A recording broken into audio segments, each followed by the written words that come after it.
Hello and good morning, ladies and gentlemen. I have 10 minutes and exactly 10 points to make, so I'd be grateful if you could help keep count and stay with me and help keep me on track. So the first point, firstly, I'd like to thank the organizers of this event, Poman, Fred, the sponsors, all of you, and it's not just because it's a formality. I'd really like to thank you for convening such a diverse set of stakeholders. Too many of us operate in our own silos, and it's only when you come to a place like this that you realize how much there is to benefit from each other's perspectives. We have representation from the public, private sectors, the global north, the south, east, west, those with grappling with problems in climate and nature, and those with solutions looking for a problem. The panels and speeches are just the staging posts. The real exchanges and the creative triggers occur in the dialogues in between. So very grateful for that. Secondly, Bangladesh. Bangladesh is a vivid reminder of the urgent need for climate finance, and very specifically the fact that adaptation needs some of the spotlight that's currently taken up by mitigation. The language that we use to talk about global warming, we heard some of the language earlier today, limiting average temperatures to 1.5 or 2 degrees, for example. This language of averages mean nothing to those who are already experiencing the hazards of climate change with more intensity and more frequency than before.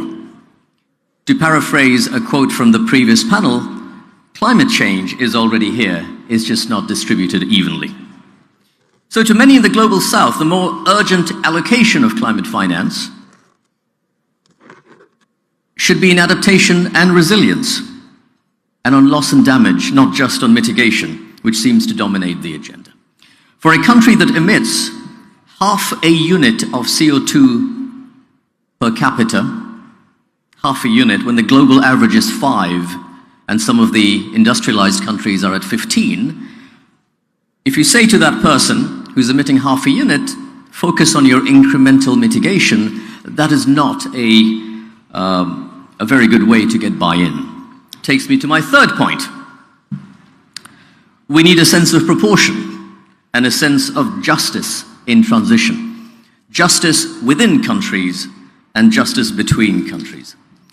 I know this is a One Earth summit, but let's be clear.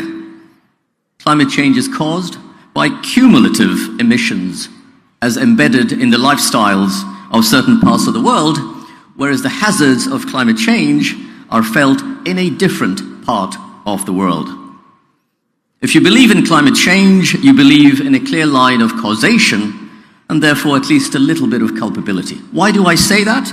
Because my third point is that international aid in the form of public funds, in the form of grants, in the form of concessional capital from the global north to the global south, it must remain a big part of climate finance. We cannot crowd that out.